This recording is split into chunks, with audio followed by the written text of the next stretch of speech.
Bienvenue sur La force des femmes, le podcast qui met en lumière la puissance, la résilience de chacune d'entre nous.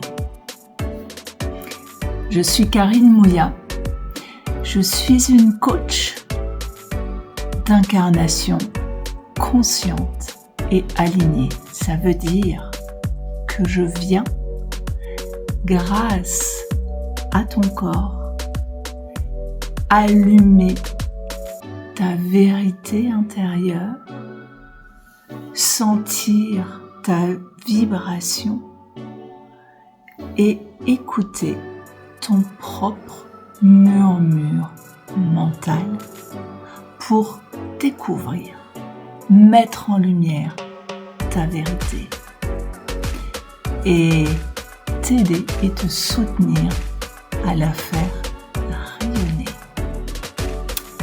Trop longtemps, on a cru que la vérité, elle était uniforme, que la vérité, elle était universelle. Eh bien, dans ce podcast, tu vas découvrir que chacune détient et même habite sa propre vérité. Chaque femme a son histoire, remplie de défis, de challenges.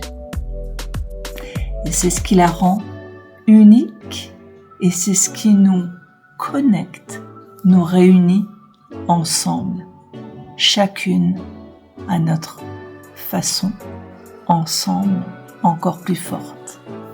Prépare-toi à te reconnaître, à te reconnecter pour t'inspirer et découvrir ta propre puissance.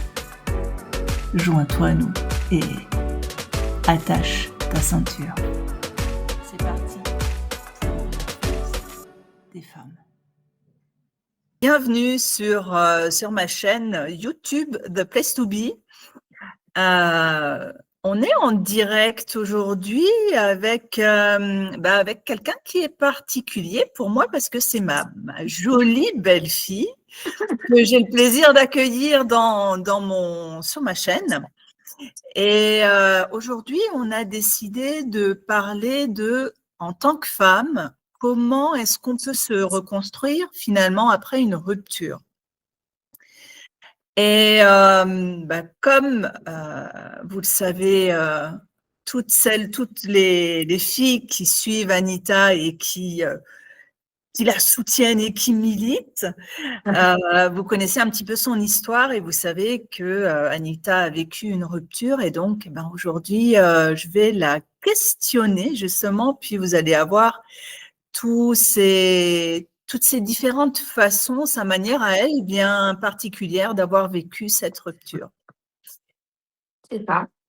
Ça peut répondre aux questions que vous posez souvent quand je fais des FAQ, etc. Donc voilà, là, au moins, on est posé. Il y a plusieurs questions et je vais essayer d'y répondre. Parfait. Allez, c'est parti. Alors, on va partir avec une première question que j'avais sélectionnée, qui était « Comment est-ce que tu as géré la solitude ou le vide soudain, surtout après avoir passé beaucoup de temps avec finalement la personne avec qui tu avais passé du temps en couple ?» Alors, la solitude, c'est une des choses qui était vraiment le plus difficile pour moi à vivre. Et je pense que c'est le cas de beaucoup de femmes finalement qui ont vécu en couple pendant plusieurs années. Après une rupture, c'est vraiment la solitude qui a été très, très dure à vivre. Et je pense même que avant de passer le cap de la séparation, c'est vraiment la chose qui me faisait le plus peur. C'était comment je vais faire quand je vais me retrouver toute seule. Puisque finalement, notre monde se résume presque à cette personne. Donc là, on a l'impression que j'ai tout perdu parce que j'ai plus cette personne, donc j'ai tout perdu, j'ai plus rien, j'ai plus personne. Ce n'est pas vrai, mais c'est ce qu'on essaie de se dire. Donc, comment j'ai géré la solitude? Ben, je vais être honnête avec vous, je ne l'ai pas géré. Je ne l'ai pas géré. Donc, c'était très, très dur. La première année, c'était très difficile parce que du coup, ben, je ne gérais pas en fait cette solitude. Euh, j'ai essayé de toujours combler le vide. Donc, bon, je savais déjà que j'avais une forme de dépendance affective. On utilise beaucoup ce mot à tort et à travers, mais moi, je sais que c'était vraiment le cas. J'avais vraiment une énorme dépendance parce que c'est moi-même qui me l'a su créer, hein, en faisant de cette personne tout mon monde, en fait. Bon, après, ça va joindre d'autres questions, mais on reviendra là-dessus. Mais du coup, non, je ne l'ai pas géré. J'ai essayé de combler le vide par d'autres choses, par d'autres personnes. C'est-à-dire que ben, du coup, j'avais plus d'amis. Donc, j'ai essayé de me faire un gros cercle d'amis rapidement. C'est pas forcément l'amitié saine, hein. Ces personnes avec qui j'étais à ce moment-là, post-rupture, je les fréquente plus aujourd'hui. Mais c'était des personnes pour combler des vides, pour sortir en soirée, etc., etc. Puis, il y a la partie un peu plus saine quand même, où je me suis rapprochée de ma famille parce que, du coup, dans cette relation, je me suis éloignée de ma famille. Donc, on peut revenir là-dessus aussi, mais je me suis beaucoup éloignée de ma famille. Je fréquentais presque plus les personnes de ma famille. On n'était pas fâchés, mais c'est juste que moi, petit à petit, j'ai pris de la distance et finalement, je ne les voyais plus. Et là, d'un coup, avoir de la disponibilité, finalement j'ai à nouveau le temps pour eux. Heureusement pour eux, ils ne sont pas rancuniers, ils ne sont pas dit oui, tu nous as rejetés pendant des années, maintenant tu reviens comme une petite fleur parce que tu es toute seule. Heureusement qu'ils n'ont pas été comme ça. Donc, il y avait cette partie-là aussi où ben, je me suis rapprochée de ma famille. Ils ont été vraiment là pour moi. Et je pense que c'est vraiment ça qui m'a aidée à sortir la tête de l'eau. Et puis, petit à petit, bon, heureusement que j'ai mon enfant aussi parce que je pense que sans mon fils, ça aurait été très, très dur. Donc, le fait qu'il était là, bah, ça m'a aussi aidé à ne pas être vraiment seule, même si notre enfant ne remplace pas un compagnon ou autre. Finalement, je n'étais pas vraiment, vraiment seule. Après, j'étais seule face à mes galères et mes problèmes d'adulte, mais je n'étais pas vraiment seule. Donc oui, le début, c'était compliqué. J'ai très, très mal géré la solitude. J'ai essayé de combler par plein de choses, par plein de voyages, des sorties, des déplacements. En fait, je ne voulais pas avoir de temps libre pour réfléchir, en fait. Je voulais toujours être en mouvement, voilà. Et c'est parce que je savais qu'à ce moment-là, je gérais vraiment mal la situation, en fait. C'est comme ça que c'était la solution pour moi face à ce changement énorme, voilà. Et petit à petit, quand j'ai vraiment voulu me reconstruire, parce que déjà, être seule chez moi, c'était très dur, je me suis dit, bon, moi, j'aimerais sortir de la dépendance affective, que ce soit au niveau de l'amour ou des gens, tout simplement des amitiés dont je vous parlais. Il ne faut pas que je compte sur les gens pour faire des choses. Donc, qu'est-ce que je peux faire pour vraiment me prouver à moi-même que je peux faire quelque chose par moi-même? Donc là, j'ai décidé de faire mon premier solo trip. Un premier solo trip à l'étranger. Donc vraiment, pour moi, c'était quelque chose d'énorme de se dire, je vais prendre un billet d'avion et je vais partir à l'étranger toute seule, où on ne parle pas français, où je ne parle pas la langue. Mais c'était symbolique pour moi. Donc, c'était mon premier voyage que j'ai fait toute seule. C'était à Amsterdam pendant les périodes de fête. Je l'avais prévu. Et puis, j'ai fait mon petit itinéraire, etc. Et le fait de me retrouver seule là-bas pendant plusieurs jours, à marcher seule, à aller au restaurant seule, à faire mon programme toute seule. J'ai fait plein de choses seule, aller au restaurant seule, aller au cinéma seule, faire la touriste toute seule, personne pour me prendre en photo. Donc, du coup, obligée de demander aux autres personnes inconnues de me prendre des photos. En fait, ça, c'était vraiment une thérapie pour commencer à vaincre la solitude et à me prouver à moi-même que j'étais capable de faire des choses par moi-même. Après, je pense que chacun a sa façon de gérer les choses et on peut toutes trouver des ressources à l'intérieur de nous-mêmes. Mais moi, en tout cas, c'était ça que j'ai mis en place. Et après ce voyage, il y avait un après. C'est-à-dire que là, je me suis prouvé à moi-même que j'étais capable faire quelque chose par moi-même, être toute seule. Et en fait, j'étais pas obligée d'être toujours accompagnée. Si j'ai envie de faire un voyage, ben, je peux le faire seule. Si j'ai envie d'aller au restaurant, je peux le faire seule. Si j'ai envie d'aller au cinéma, je peux le faire seule. Et du coup, ben, en fait, ça a débloqué d'autres solo trips que j'ai fait dans les mois suivants. J'ai fait Barcelone toute seule, Prague toute seule. Enfin, ça a vraiment débloqué des choses en moi. Bon, maintenant, je le fais plus. Mais en tout cas, c'était ma thérapie. Voilà. J'ai beaucoup parlé, mais pour résumer, c'était ça. Mais on pourrait dire, parce que tu dis au départ finalement que tu l'as pas vraiment gérée, cette solitude. Mais finalement si, même si, comme tu dis, c'était peut-être pas au départ, on va appeler ça sain, comme tu dis, Oui. mais tu as quand même trouvé, en tous les cas, essayé de trouver quelque chose, une manière bien à toi de gérer finalement ta solitude. Mm. C'est vrai. Oui, oui, au tout début, en fait, quand je dis que je ne l'ai pas géré, c'était vraiment les 2, 3 premiers mois. C'est là où vraiment je ne le gérais pas. Je voulais tout le temps être entourée et j'arrivais pas à me retrouver seule face à moi-même, face à mes pensées, face à mes peurs et mes doutes. J'avais toujours besoin d'être entourée. Donc oui, je l'ai quand même géré et même d'ailleurs assez rapidement parce que quand je vois qu'il y a des femmes au bout de 3 ans, c'est toujours compliqué. Bon, je me dis, bon, je m'en sors quand même pas mal. Mais voilà. Mais je suis passée par plusieurs phases, mais c'était, on va dire, c'était quand même assez rapide. Mmh. Oui, parce que finalement ton processus, j'ai envie de dire, il est logique en fait. Mm. Peut-être. Mmh.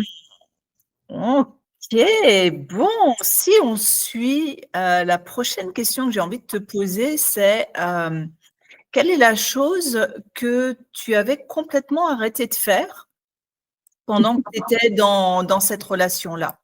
Oui, donc j'ai déjà parlé un peu du coup dans la première question. C'était déjà le fait d'avoir des amis. Je n'avais plus du tout d'amis pendant 6 ans de relation, plus du tout de contact amical. Mais pourtant, j'étais jeune, hein. Enfin, je me suis mise en couple à 19 ans, donc de 19 à 25 ans. Et j'ai rencontré cette personne quand j'étais en dernière année d'études, donc j'étais en ma troisième année après le bac, c'était en licence. Donc c'est là où on va commencer à entrer dans la vie d'adulte. Et d'ailleurs, c'était une licence professionnelle que j'avais fait, ce qui a fait que, en fait, on n'avait que quelques mois de cours et après, directement, je suis rentrée dans la vie active. Et après, moi, j'ai choisi un métier. Bon, du coup, j'étais conseillère bancaire pour celles qui ne savent pas, où j'étais avec des gens qui n'étaient pas du tout de mon âge. C'est-à-dire que moi, j'étais diplômée à 20 ans, la plus jeune conseillère. Mes collègues, elles avaient au mieux la trentaine, sinon la quarantaine, la cinquantaine. Donc, je pouvais pas, c'était pas des personnes avec qui je m'entendais bien avec eux parce que je suis sociable et je m'entends à peu près avec tout le monde. Mais c'était pas des gens avec qui j'allais sortir, enfin voilà, lier des vraies amitiés en dehors du travail. Donc, je n'avais plus en fait finalement cette opportunité d'avoir des vrais amis.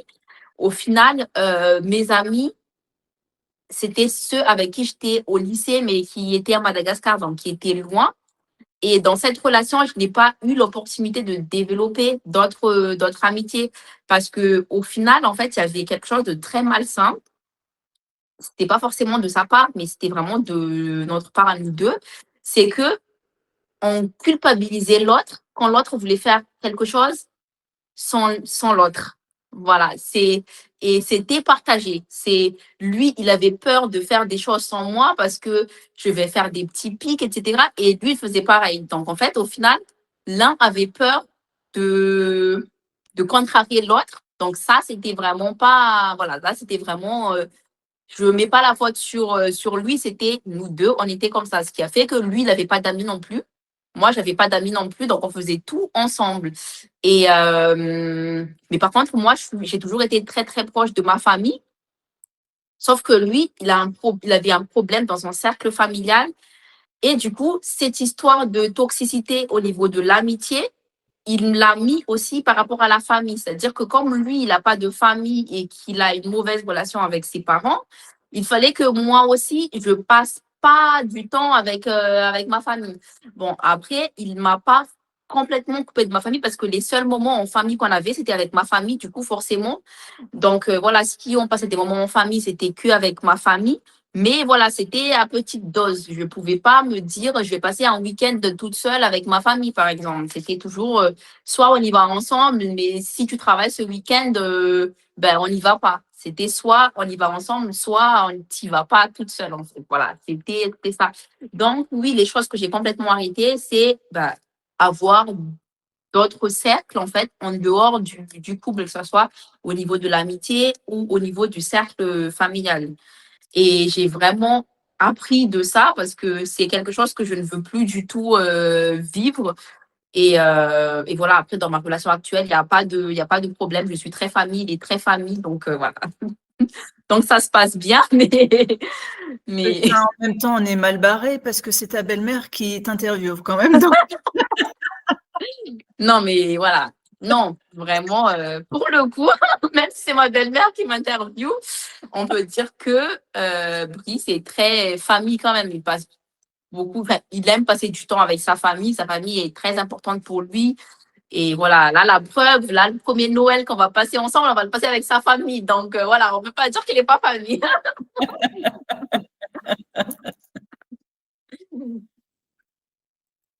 Bon, oui, donc finalement, on va dire que vous aviez une relation qui, de part et d'autre, vous aviez un peu peur finalement des possibles conséquences aussi, peut-être si vous vous ouvriez un petit peu au monde, on va dire, aux nouvelles relations, quoi.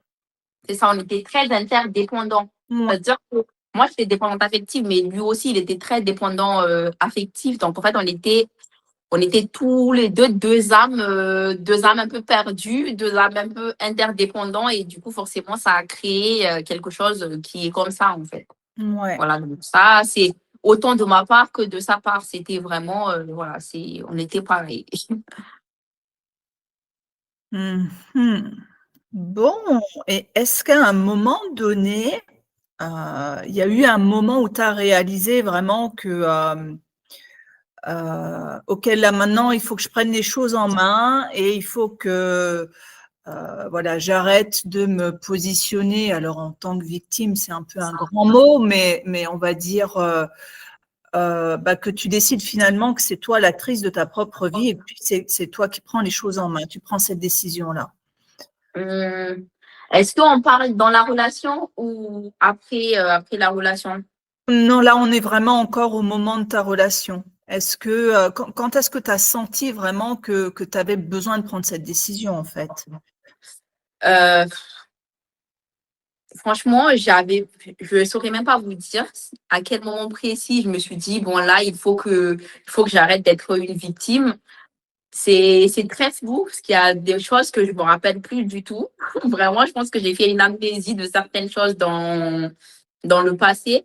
Donc, j'ai pas un moment précis où je me suis dit, là, il faut que j'arrête. En fait, c'était tellement venu progressivement que enfin, je peux pas me rappeler à quel moment précis je me suis dit, il faut que ça s'arrête parce que ça a mis du temps pour que ça arrive. C'est on se sépare, ah, finalement, on se sépare pas, mais pendant des mois, mais en fait, ça, bah, le feu s'éteint petit à petit et puis, en fait, au final, ça devient juste une évidence.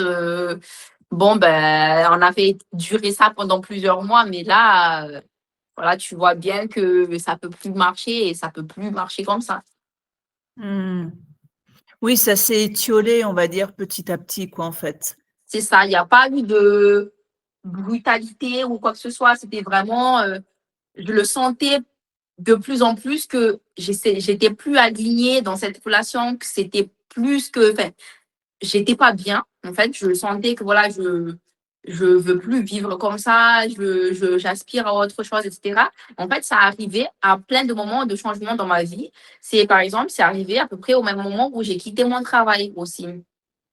Donc voilà, j'ai pris vraiment des grosses décisions et des gros changements qui sont arrivés à la même année, à des mois différents, en fait, à quelques mois près. C'était, voilà, à un moment aussi où j'ai quitté un CDI de 5 ans, alors que je pensais que j'allais faire toute ma vie, enfin, pas forcément dans la même entreprise, mais en ayant à peu près la même carrière. Donc, j'ai fait vraiment un virage un peu à 360 où je me suis dit, en fait, là, la vie que j'ai aujourd'hui, c'est pas comme ça que j'ai envie de finir ma vie.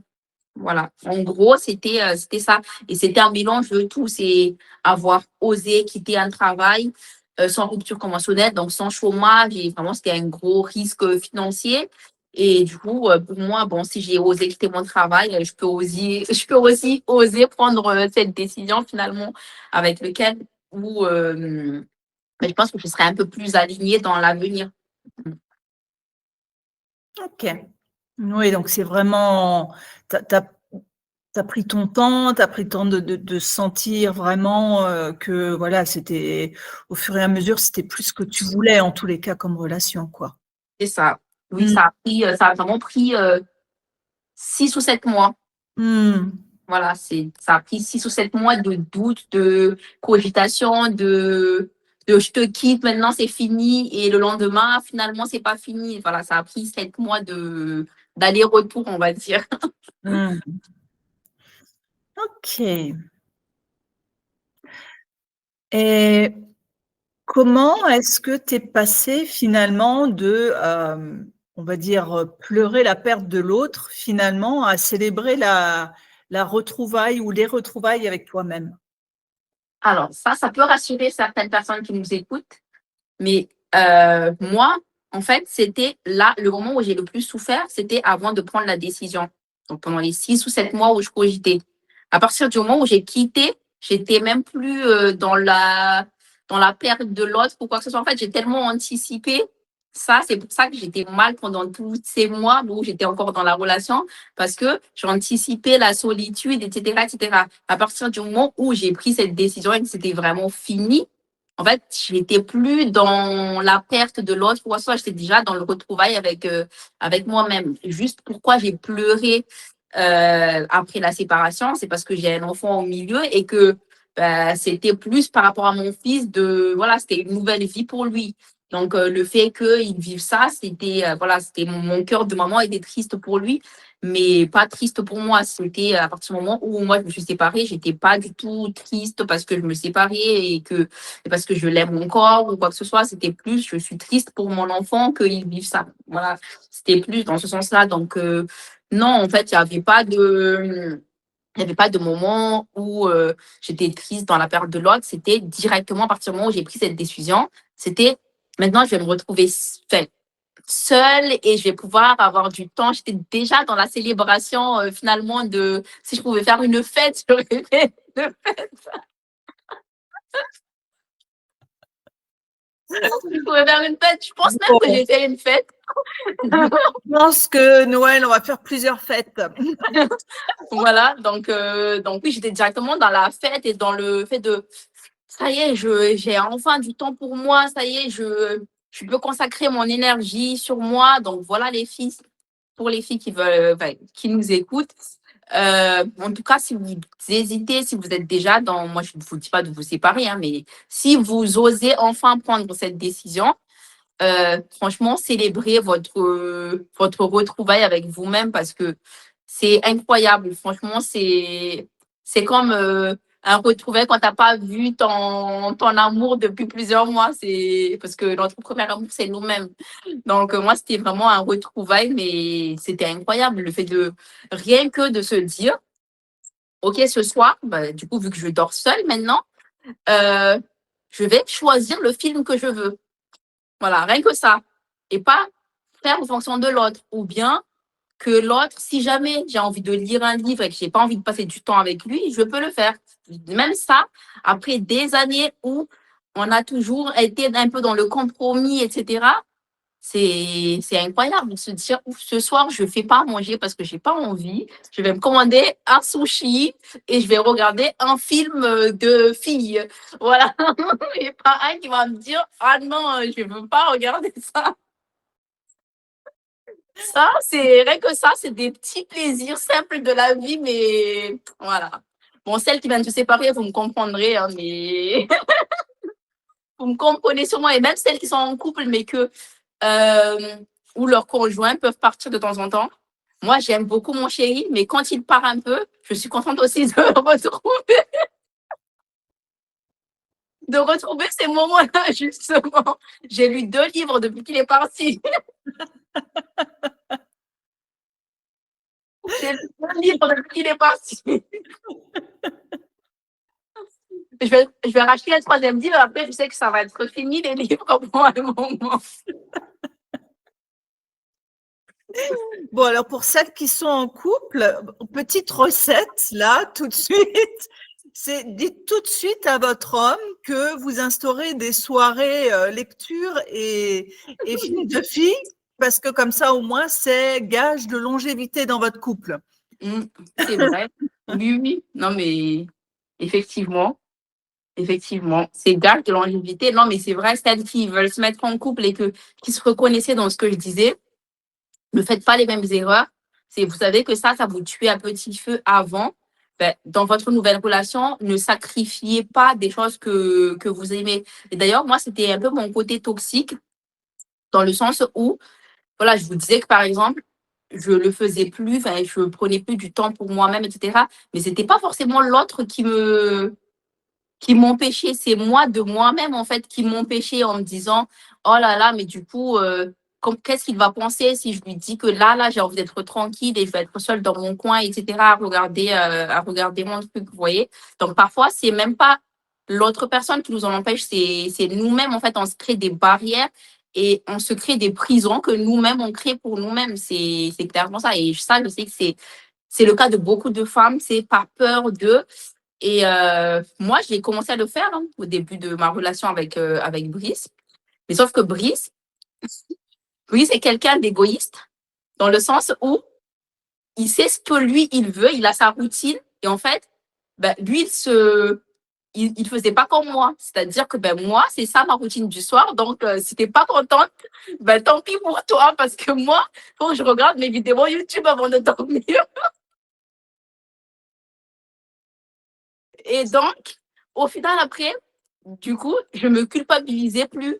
Parce que, si lui, il fait ça, donc au moins, il a ses petits moments à lui. Et comme ça, moi, je peux faire ce que je veux aussi. Donc, voilà. Mais si vous tombez sur quelqu'un qui est comme vous, c'est-à-dire qui a aussi peur de vos réactions, etc., bah, on repart sur un schéma. Voilà. Donc, du coup, moi, dans mon couple, j'allais repartir dans ce schéma-là. Sauf que je suis avec quelqu'un de très différent qui, lui, il sait ce qu'il veut et qu'il se dit, bah non, moi, j'aime regarder des vidéos le soir. Si t'es pas contente, mais tant pis pour toi.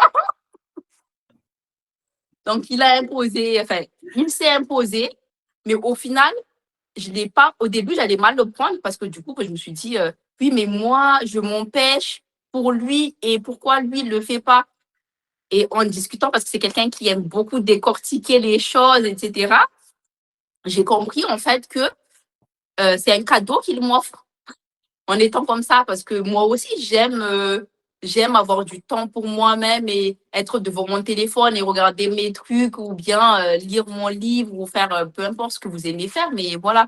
Donc, au final, oui, je me suis dit, en fait, c'est un cadeau qu'il me fait parce que moi, c'est pas quelqu'un qui est dépendant de moi et il n'exige pas à ce que je sois tout le temps avec lui quand il fait ces choses. Moi aussi, je peux avoir mes moments à moi. Et voilà, après, parfois, ça peut aller dans trop l'extrême, c'est-à-dire que trop de... Voilà, et en fait, je pense que Brice, il était un peu dans l'extrême au début, c'est-à-dire que ça, c'était sa routine. Ça fait 4 ans qu'il est seul et qu'il n'est pas il est avec personne. Donc, c'est comme ça vit depuis 4 ans. C'est pas toi qui arrive maintenant qui va tout changer.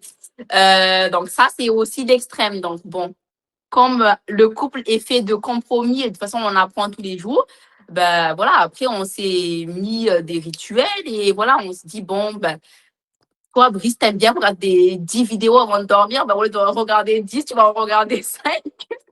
Et puis, voilà, et puis moi, au lieu de lire 10 chapitres, j'ai en lire 3 ou 4, voilà. C'est des compromis, mais c'est quand même gage de longévité. Comme ça, au moins, on a du temps chacun et on a du temps ensemble, voilà.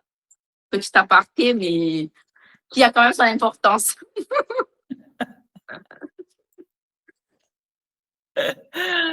Donc les filles, dites à vos hommes des vidéos ok, mais pas toute la nuit, quoi.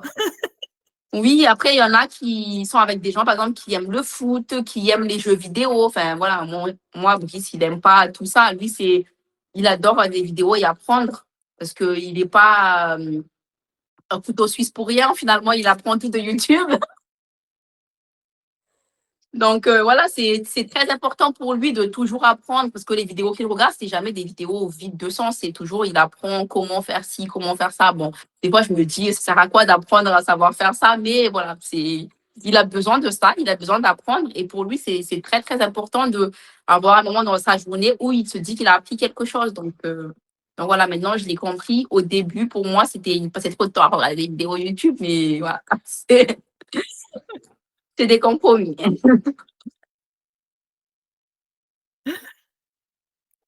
Et si tu devais nommer une seule action finalement concrète qui a été ton pilier pour te reconstruire, ça serait laquelle? Quelque chose que tu pratiquais ou qui t'a soutenu finalement dans… Bon, si vous me suivez, vous savez sûrement c'est quoi la réponse. Le sport, ça m'a beaucoup, beaucoup, beaucoup aidé. Je pense que sans le sport, enfin, c'est vraiment bateau de le dire comme ça, hein, mais sans le sport, je pense que je ne sais pas si je me serais relevée. Sincèrement, on se dit, mais comment c'est possible de tout mettre là-dessus? Mais vraiment, moi, c'était mon échappatoire. C'était mon échappatoire déjà de un. Il y avait aussi ce problème où j'ai pas confiance en moi. J'ai pas confiance en moi. En fait, comment où je me suis actuellement, je me trouve pas bien. Grâce au sport, déjà, je peux régler ce problème. Donc, je peux gagner confiance en moi. Je peux perdre les kilos en trop sur lesquels je me suis plainte pendant des années, mais que finalement, j'ai pas fait d'action concrète pour changer les choses. C'est quelque chose, du coup, qui augmente aussi son estime de soi parce que on remarque que bah, finalement, en fait, j'ai réussi. Là, en quelques mois, j'ai réussi des choses que j'ai pas fait pendant plusieurs années. Les kilos en trop qui traînaient, que j'ai jamais été assidue pour les perdre. Bah, là, du coup, je me prouve à moi-même que j'ai le mental pour, etc. Et puis, bah, en fait, ça prend aussi du temps.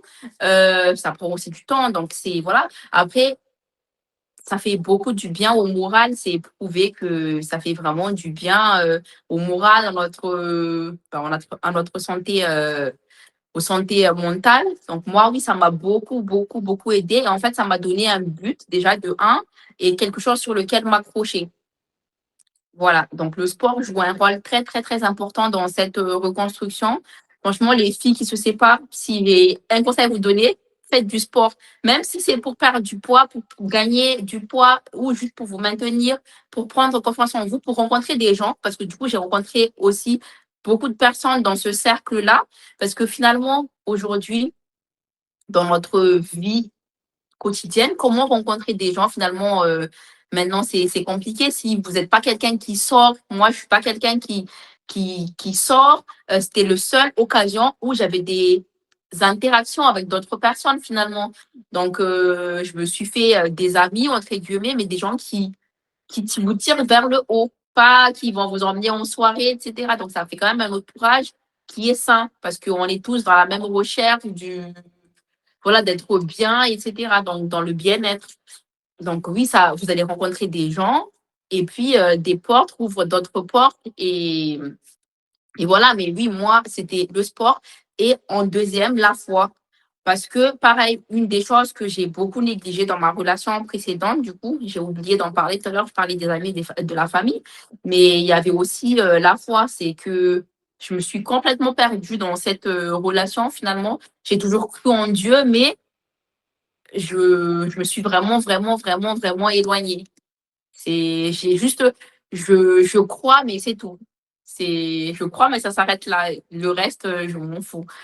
Et voilà, donc du coup, j'ai retrouvé, enfin, après, souvent que les gens qui croient et qui ont délaissé leur religion pendant X temps, souvent, c'est quand ils ont des problèmes qu'ils retrouvent, où ils cherchent quelque chose à laquelle s'accrocher. Et comme on trouve des phrases par-ci, par-là qui nous font du bien et qui nous donnent de l'espoir, on se dit, bon, ben, si cette phrase-là, ça me fait du bien, pourquoi pas, je vais lire la Bible en entière pour voir quel bénéfice ça peut m'apporter.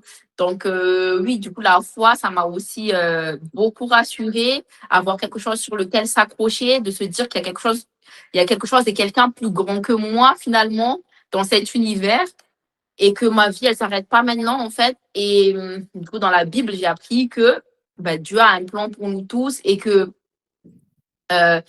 si on se réveille aujourd'hui, c'est qu'il a encore un plan pour nous demain. et que le soleil peut briller, enfin, après la pluie, le beau temps, ça, c'est un proverbe comme ça, mais c'est réel. Et je me suis accrochée à ça. Je me suis accrochée à ces promesses que j'ai lues dans les Écritures en disant que tout est passager, il n'y a rien d'insurmontable après la pluie, le beau temps. C'est des phrases après que je me répétais à moi-même. Et voilà, ça m'a beaucoup aidée parce que, en fait, on voit plus les choses de manière négative, on regarde plus dans le passé.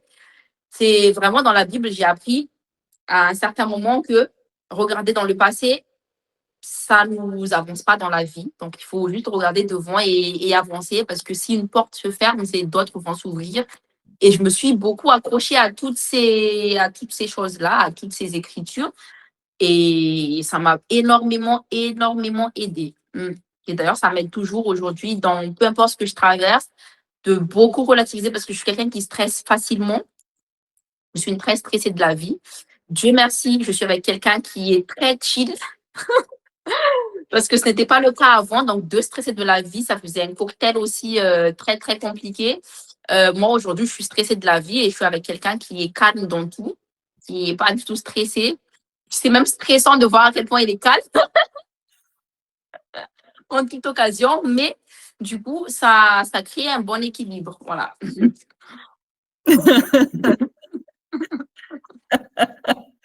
Qu'est-ce qui vous fait rire? Il a dû t'y tenir au niveau du calme. Par rapport à sa mère, j'imagine.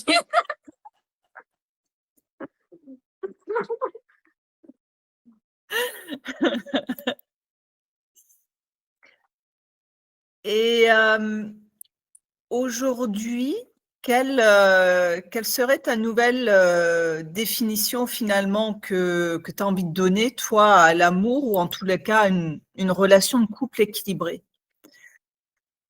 Définition de l'amour, je ne pourrais pas donner parce que je pense que c'est compliqué chacun. Enfin, je trouve que c'est trop compliqué. Par contre, je peux dire, pour moi, selon moi, une relation équilibrée, c'est une relation où on ne s'oublie pas.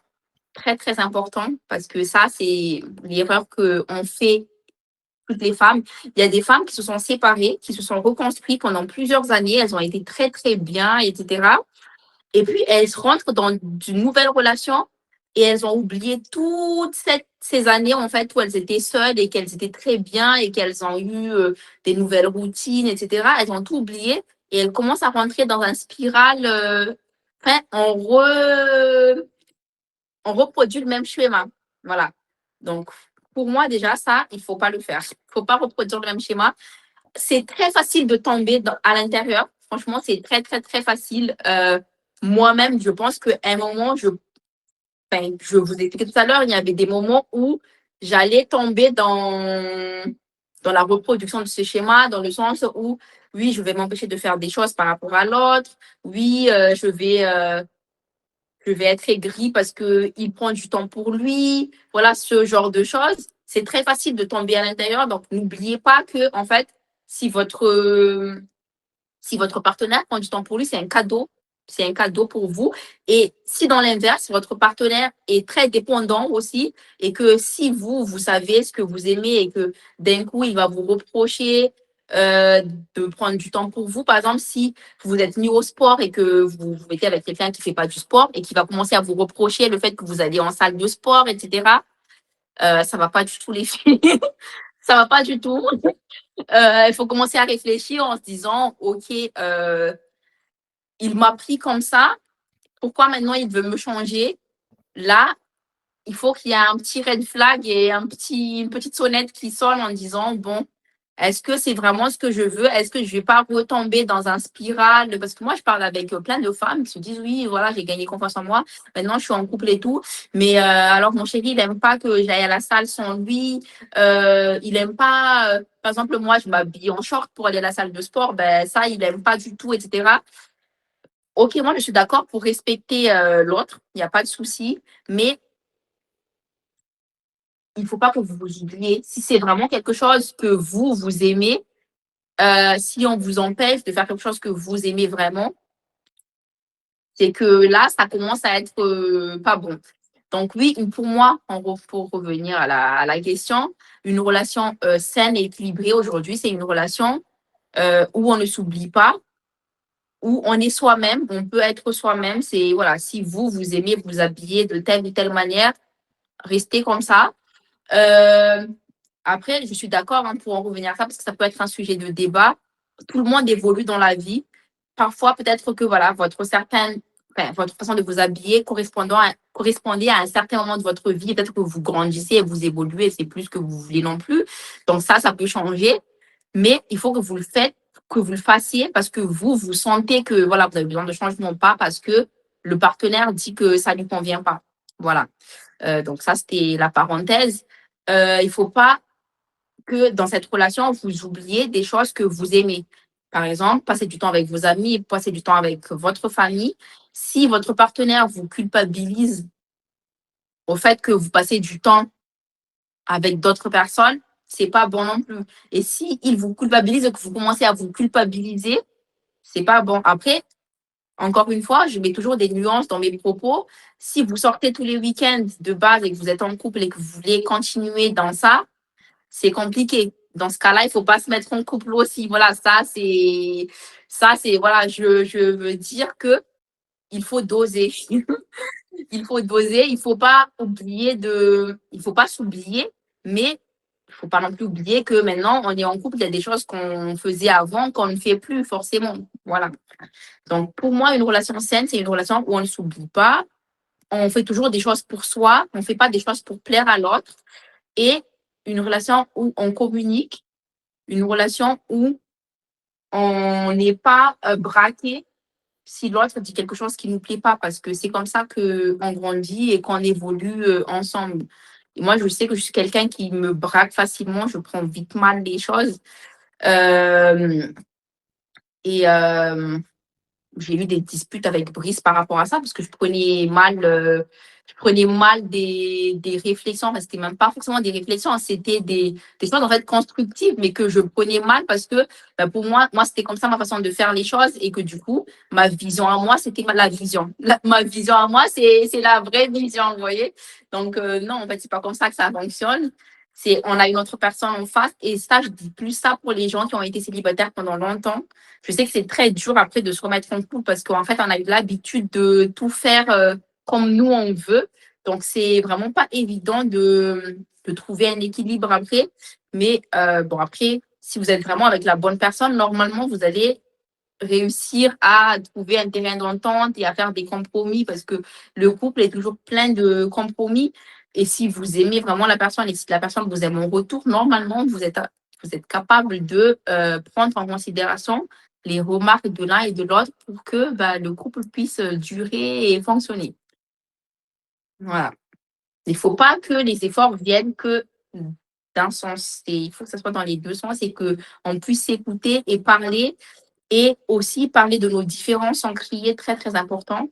C'est une des choses que je raconte beaucoup ma vie, mais les premiers désaccords que j'ai eu avec mon chéri, je disais, ah oui, mais là, on ne se dispute pas, on parle normalement. Mais il me dit, mais c'est comme ça qu'on est censé régler les trucs. Parce qu'en fait, pour moi, c'était pas possible de régler des problèmes en étant que calme du début à la fin, et qu'il n'y a pas un qui crie plus fort que l'autre, etc. Et moi, je n'avais pas l'habitude de ça, parce que j'avais l'habitude d'une relation très où on explose et qu'on crie si on n'est pas content. Et bon, voilà, ça, c'est pas forcément la bonne façon de faire. Donc oui, il faut que vous soyez avec quelqu'un aussi qui est capable de vous écouter, de vous calmer, de vous canaliser, et avec qui vous pouvez, même si moi je suis quelqu'un qui crie du coup de base, en étant avec quelqu'un qui crie pas et qui parle calmement, on peut pas crier toute seule. Ça, normalement, c'est pas possible. Ça, normalement, c'est pas possible. Si la personne en face est très calme, d'un coup, on baisse d'un ton, parce qu'on se dit, bon, en fait, je suis folle, je vais pas crier toute seule, alors que lui, il est tout calme, il est très posé. Donc, oui, enfin, en étant avec quelqu'un comme ça aussi, on change et on évolue. Je sais même plus pourquoi j'ai raconté ça, mais je me suis perdue dans mes explications.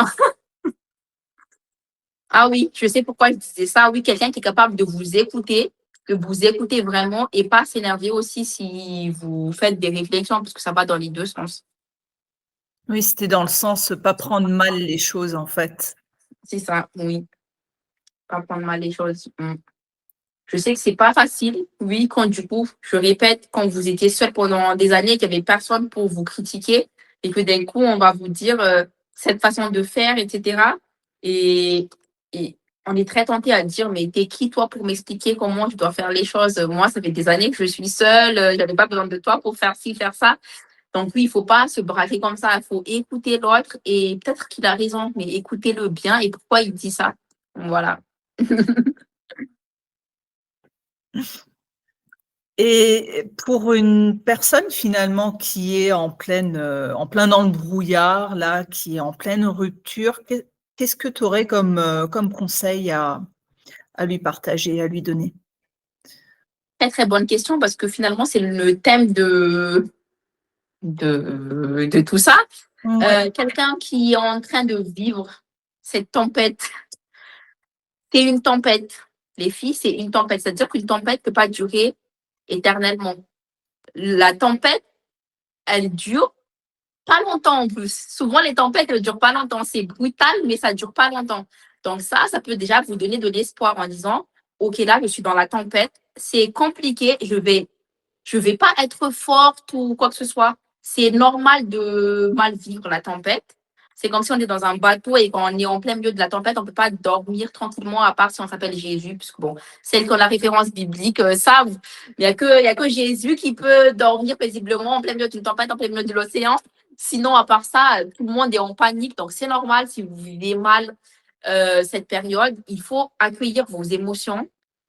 C'est-à-dire que voilà, ça, c'est très important aussi, accueillir ses émotions. Là, il y a des filles qui m'écrivent en me disant, Anita, je viens de me séparer, ça fait 2 jours, ça va pas du tout. Nanana.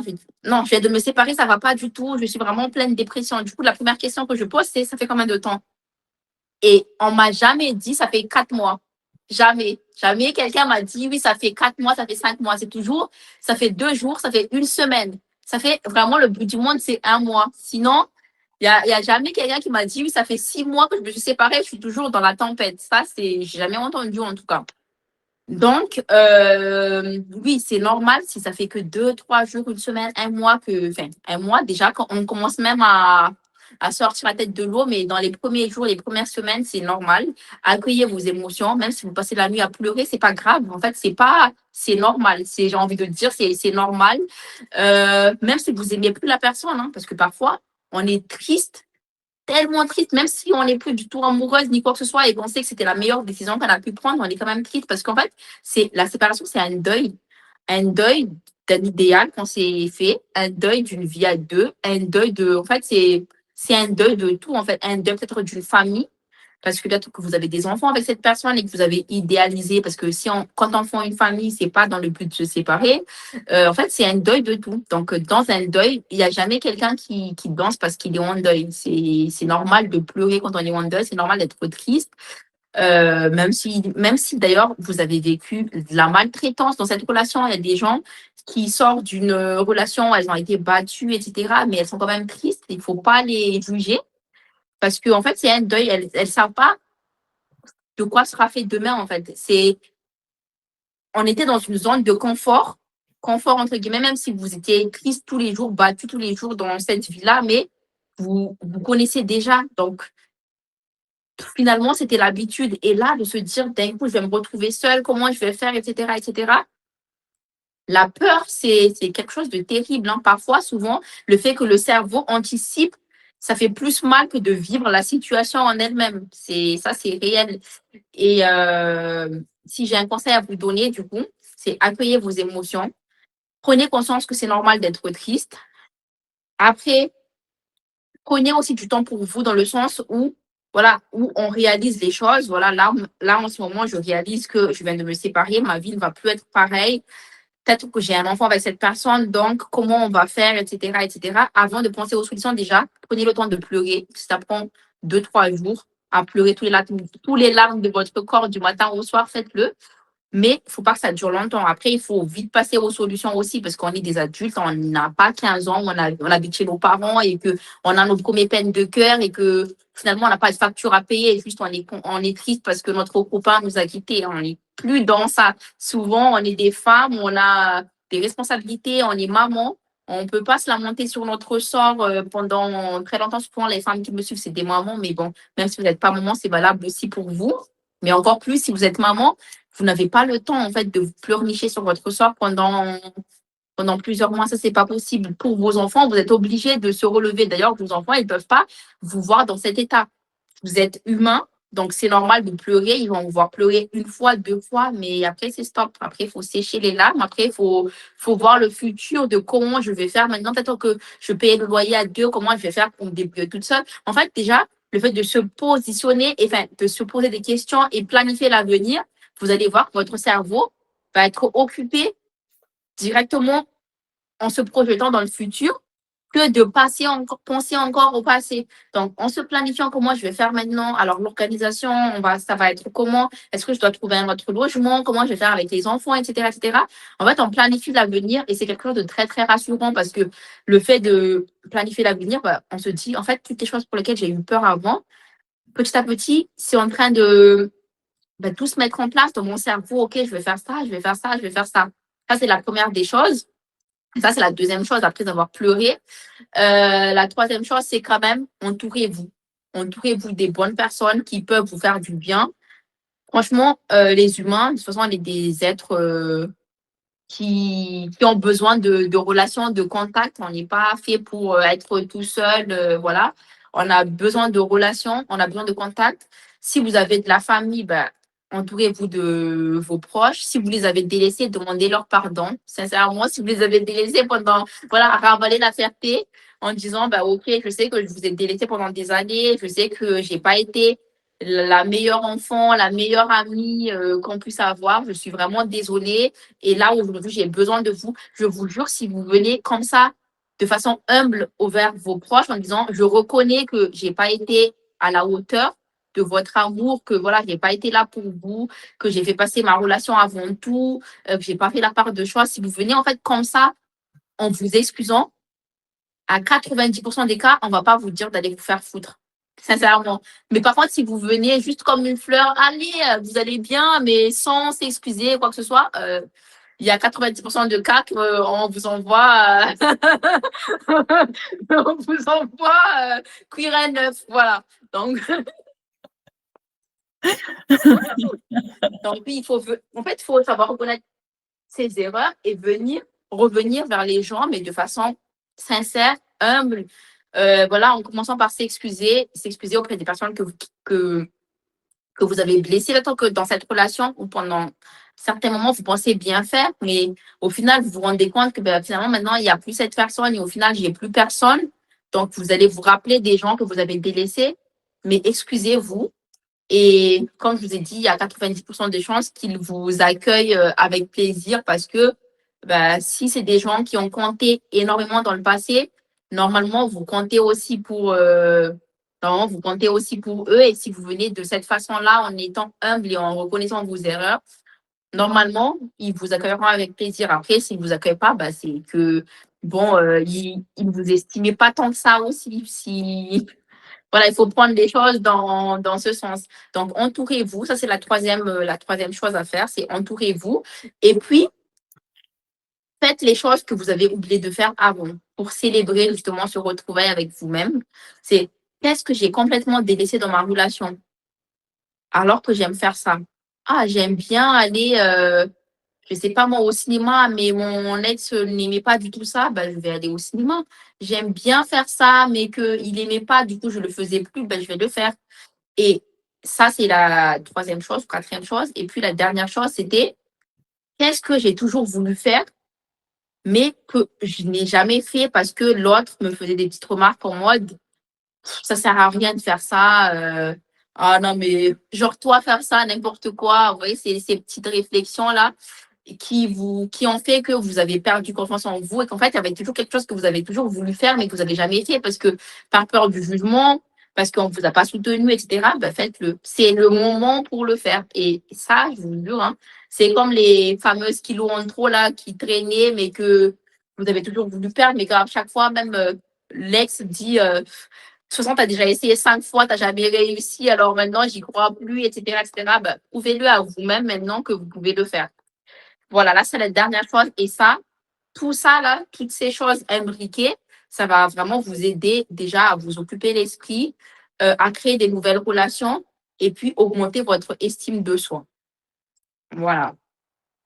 Parce qu'on va se dire finalement que, ah ben en fait, des choses que je pensais ne pas être capable de faire, je suis capable de les faire maintenant. Je parle avec beaucoup de femmes aussi qui disaient qu'elles pensaient que jamais elles allaient s'en sortir seules avec un enfant, etc.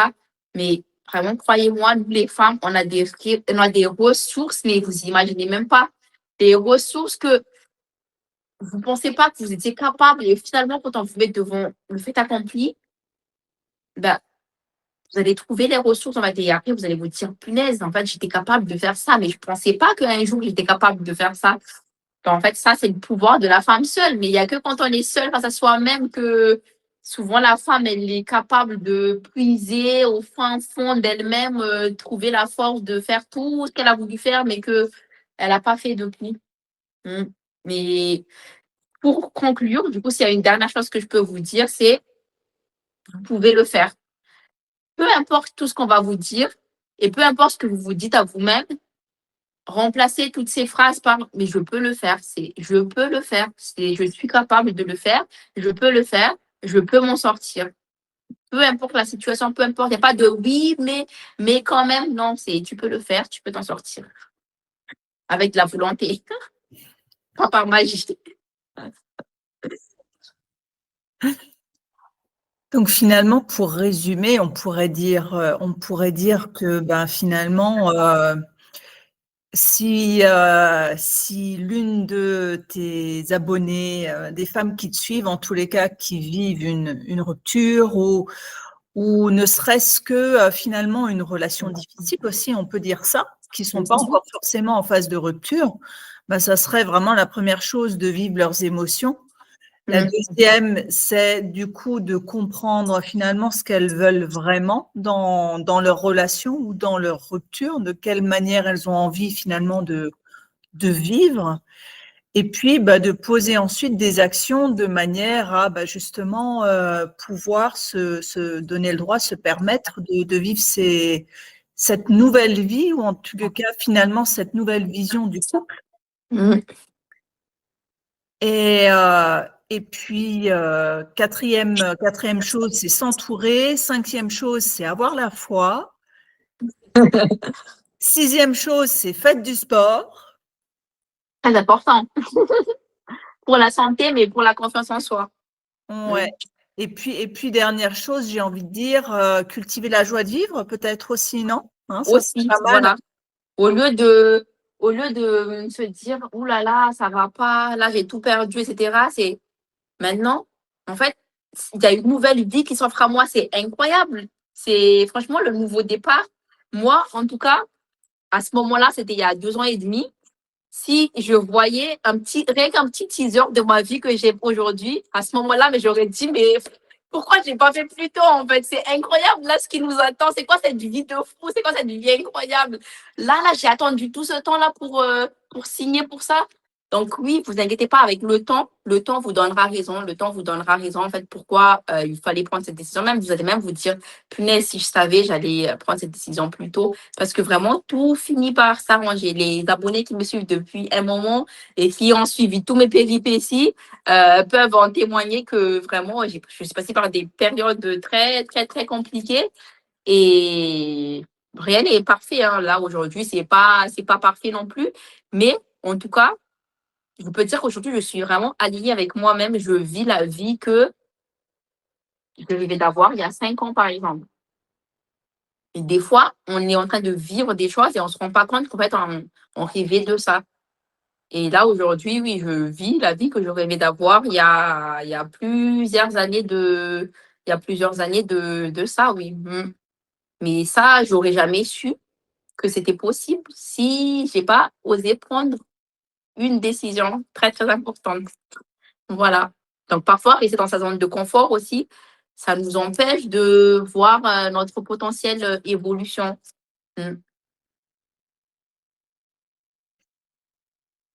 Bon, merci pour cette riche, je dirais, heure. Oui, ça a pris 1 heure quand même.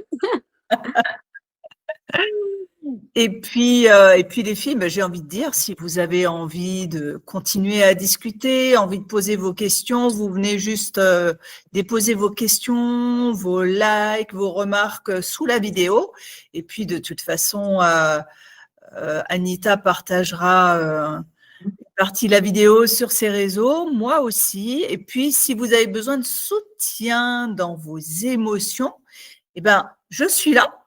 Ah, ça tombe bien, parce que je suis coach justement et je soutiens plus particulièrement les femmes dans ce qu'elles vivent et dans leurs émotions.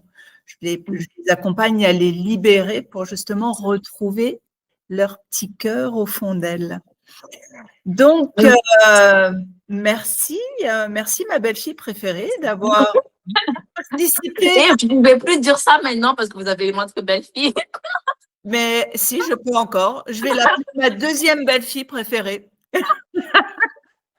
Parce qu'avant, ça passait vu que j'étais la seule. Donc, bon. Merci les filles pour votre écoute. Merci. J'espère que ça vous a plu, que vous avez un petit goût de reviens-y. Et puis, je vous souhaite une excellente journée. Et puis, on vous dit à bientôt. À bientôt. Si vous avez d'autres sujets, des suggestions de podcasts, dites-les dans les commentaires. Comme ça, on lit et comme ça, on voit. Pour la prochaine vidéo, si jamais ça vous a plu, c'est un premier test. Moi, je ne suis pas très à l'aise à parler comme ça, mais c'était intéressant. Donc, oui, pourquoi pas. En tout cas, si vous avez bien aimé le format, pourquoi pas reproduire pour une prochaine fois.